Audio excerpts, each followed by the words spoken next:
ماوەیەکە بە گەرمی پرۆژەی لە مرکزی کارگێڕی و دارایی بۆ سلێمانی کۆبنەوەی لەسەر دەکرێت. پرۆژەکە لە ئەنجومەنی پارێزگای سلێمانیە، بەڵام ئەندامێکی لیژنەکە بۆ چۆنێکی دیکەی هەیە لەسەر پرۆژەی لا مرکزی. ئەو دەڵێت پێویستە سلێمانی بکرێت بە هەرێمێکی سربەخۆ و بە تەواوی لە هەولێر جیا بکرێتەوە. هەرچەندە ئێستا بە ناڕاستەوخۆ ئەوە پەیڕەو دەکرێت و لە دوای دێگەڵەوە حکومەت و بڕیارێک هەیە لە دێگەڵە بەم دیویشەوە بە هەمان شێوەیە پێویستە ئەوە بە دەستوڕێک بخرێت، ئەوەش نەدوو ئیدارەیە و ناگەڕانەوەیە بۆ شەڕی براکوژی. بە هیچ جۆرێک بریتی نییە لەوەی کە دیوارێکی گەورە دروستکەن لە نێوانی سلێمانی هەولێر و شوێنەکانی دیکە بگرە یارمەتی سەقامگیری ئەدا و ئاشتی زیاتر ئەچەسپێنێ بگرە هەر هەرێمە بۆ خۆی بەڕێوە بە ئەمە ئێستا خۆ نەگەشونێتە ئاسی دوو هەرێمی نەگەشونێتە ئاسی دوو ئیدارەیش، بەڵام بەداخەوە بینی لە بینی سلێمانی هەولێرە ئاستەنیشی گەورەی هاتوچۆ هەیە لە کاتێکا سلێمانی و هەڵەبجە بۆ خۆیان دوو پارێزگان هاتوچۆ ئاساییە، هەولێر دووەک هاتوچۆ ئاساییە.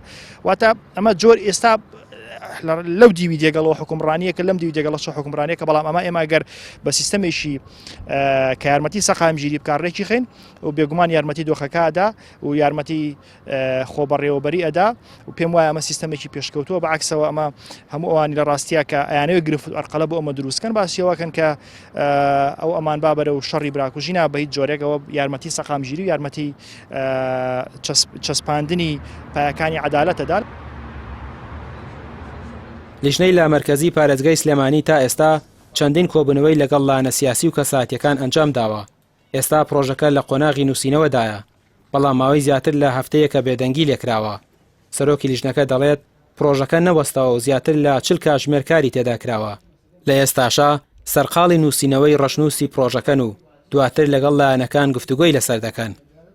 ڕاستیدا ئێمە یەک بەرپرسنەیەکێتی نەگۆڕان نەپارتی نە هیچ لایەنێک تا ئێستا مداخلەیە مەوزوعی نەکردووە و ئێمە لە ڕاستیدا نوێنەری خەڵکین دامەزراوەیەشین کە نوێنەرایەتی 2.5 ملیۆن هاوڵاتیەکە هەرکەسە بۆچوونی خۆیە، بەڵام ڕێکارەکانی ئەم لیژنەیە کردێتە بەر ئێمە داواکردنی لا مرکزیە لە حکوومەتی هەرێمی کوردستان ئەو حکوومەتەی کە پێوترێ کابینەیەوە کە بەڕێکەوتنە سیاسەکەی لەگەڵ یەکێتی نیشتیمانی کوردستان و بزوتنەوەی گۆڕانەیەکە لە خاڵە گرنگەکان کە ڕێکەوتن لەسەری مەسەلەی لا مرکزی کارگێڕی و داراییە.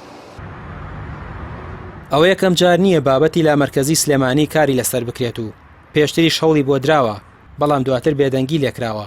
بەشێک لە هاوڵاتیان پێیان وایە پرۆژەی لا مرکزی وەکو کارتی فشار بەکاردەهێنرێت و جێبەجێ ناکرێت. هێندێکی دیکەش بە سەرقاڵکردنی خەڵکی ناوی دەنێن، چونکە ئەگەر نیازپاکی هەیە لە جێبەجێکردنی پرۆژەکە پێیان وایە پێویستە هەرچی زووە ڕێکارەکانی تەواو بکرێت.